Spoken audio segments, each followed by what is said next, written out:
Hello, everybody. This is Gregory with 5-Minute Catholic Apologetics, where 5 minutes of your time may get you to the divine. Today, we're going to talk about what Peter says about marriage and how wives and husbands should behave. Now, before we begin, let's start with a prayer. In nomine Patris et Filii et Spiritui Sancti. Amen. Gloria Patri et Filii et Spiritui Sancto, sicut erat in principio et nunc et semper et saecula saeculorum. Amen. If you guys have not encountered my New Testament series where I covered all 27 books, I do mention 1 Peter. I have an episode solely on 1 Peter and one on 2 Peter. And Peter, of course, was the first pope, and he only has 2 epistles. So where we think of marital advice, it's really, we think of Paul, 1 Corinthians 7, Colossians 3:18, of course, Ephesians 5 is a big one.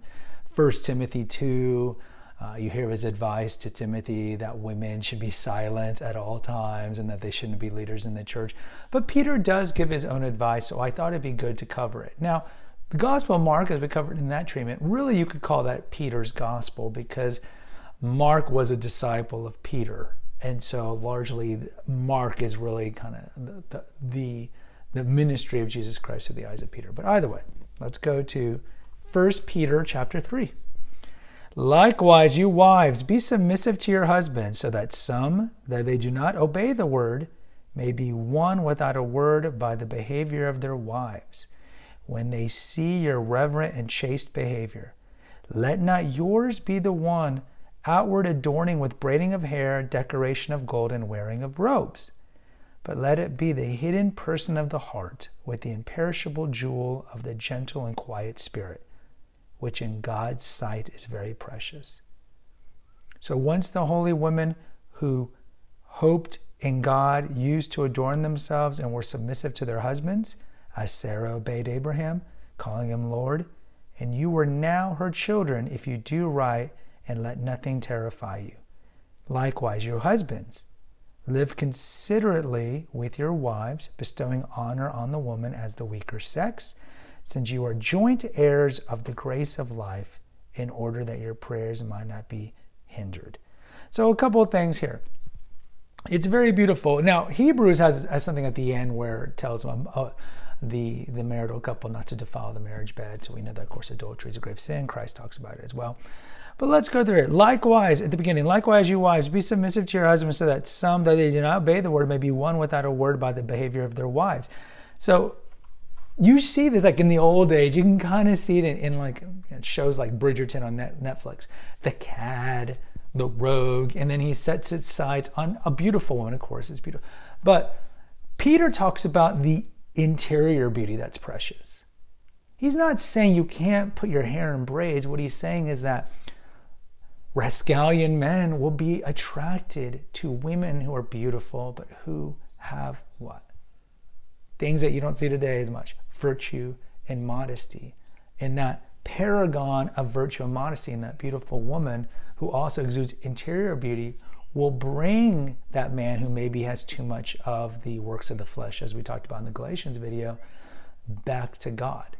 Also, Peter's not saying that women can't put on makeup or do their hair, but you guys know, some of you live in traditional or go to traditional parishes, you know when a woman has interior beauty and outward beauty. A woman can be beautiful, but doesn't have to show her figure. She can wear a modest dress and little makeup. So it's like you have the power to be like bam, but you don't show the power because it's modesty and it's virtue. This is one of the beauties of chapel veils, and Paul talks about in 1 Corinthians. Chapel veils are great. I think all women, especially young women in their 20s and 30s should wear them because why? They protect men from sinning. Keeps them focused on prayer. So I think all beautiful women should wear it. And if they're not, then I worry about the vanity. So what Peter's talking about here is modesty and virtue should be preponderant over vanity. So he's talking about all the gold and all the braiding. You don't want to have vanity, me. It's all the interior beauty. And remember too, in the context of marriage, we talked about this, how the retort to how Christianity was bad for women. In ancient Rome, women were not treated well as wives at all. It was a very like a wife is property and I could just do what I want with her, divorce her anytime. You see what Christ talks about it with the Pharisees, how they can just get a right of divorce very quickly. But in ancient Roman times too, it was women were not treated well. And so what is he telling the women and the men? But what's he telling the women? Heroic love and service to your husband. Treat him with respect. What does Paul talk about in 1 Corinthians 7, right? Surrender your body to your husband, surrender your body to your wife, and so forth. And then later here he talks about husbands. Though the women are the weaker sex, and he doesn't mean weaker in intellect or IQ, or certainly not in virtue. Back in the old days, the women had a lot more virtue and modesty than the men did. Weaker sex as in men can overpower women, clearly in most cases. And he says, don't use that against your wife. In other words, treat each other with mutual respect, mutual sacrifice, mutual self-surrender. Pray. And a good wife, a good, modest, virtuous wife will make any man a better man. And that's the way it was intended since time immemorial, the complementariness of a man and a woman. Men are masculine, women are feminine. Women melt that masculinity and that work productivity that men are so focused on. And of course, men will kind of tame in that reactiveness and over-emotional qualities that women can have. And that's the way it was meant to be. But Peter gives very good advice. And so when a lot of the feminists get mad, oh, be submissive to your husbands, look, I mean, understanding you can't only have too many cooks in the kitchen. And in the military, there is a chain of command. And what worked was always men were the head of the domestic church.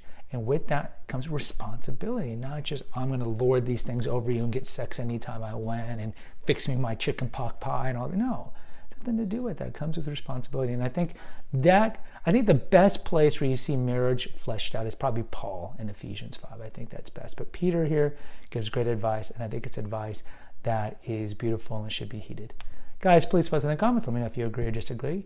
Please hit the notification, subscribe, and share button. Share with like-minded people, please. Until next time, take care, God bless, and pray.